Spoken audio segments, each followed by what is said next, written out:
ketiga. Yang pertama, aset. Aset atau harta kekayaan adalah sumber daya perusahaan untuk menjalankan berbagai macam aktivitas bisnis pada periode tertentu.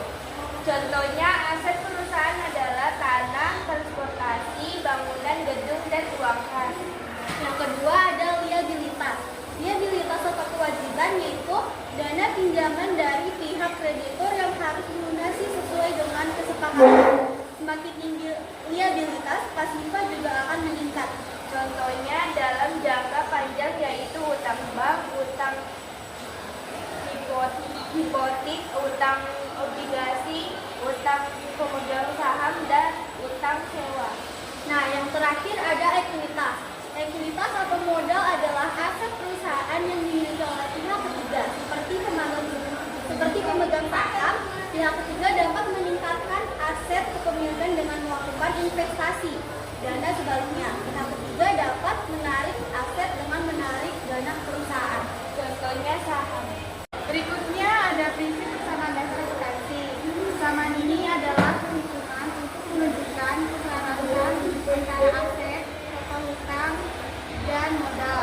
Dalam kata lain, prinsip dari persamaan ini adalah keseimbangan antara pemasukan dan pengeluaran. Selanjutnya saya akan menjelaskan rumus persamaan dasar akuntansi, yaitu aset sama dengan hutang ditambah modal.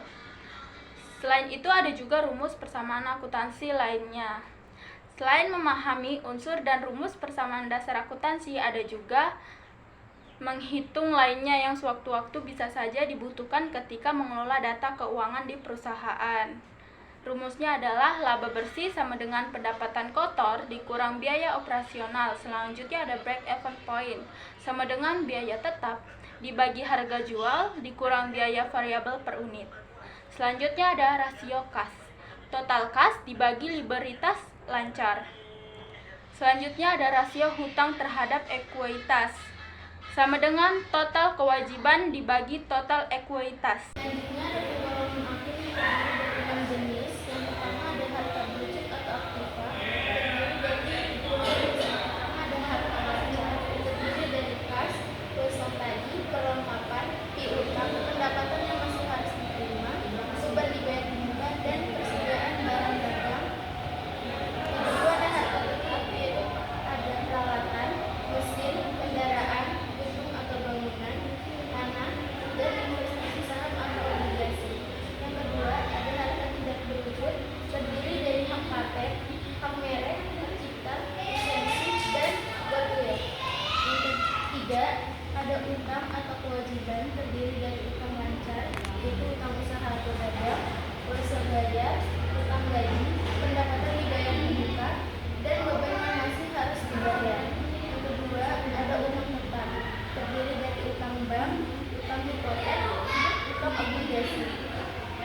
Keempat ada modal atau ekuitas, terdiri dari modal atau ekuitas sama dengan kekayaan perusahaan yang berasal dari pemilik.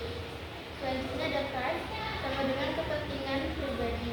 Kelima ada pendapatan atau penerimaan atau income, terdiri dari pendapatan jasa atau bunga atau sewa, penjualan, dan potongan atau diskon pembelian, atau pengembalian atas barang yang sudah dibeli. Terakhir ada beban atau biaya atau cost, terdiri dari beban sewa atau gaji atau iklan atau listrik. Selanjutnya ada beban ongkir, pembelian, dan potongan atau diskon penjualan dan rekod penjualan. Yang terakhir ada manfaat persamaan dasar akuntansi, yaitu sebagai sumber pencatatan keuangan, itu sebagai acuan pemeriksaan saldo, dan sebagai pengoreksi ketepatan saldo. Sekian dari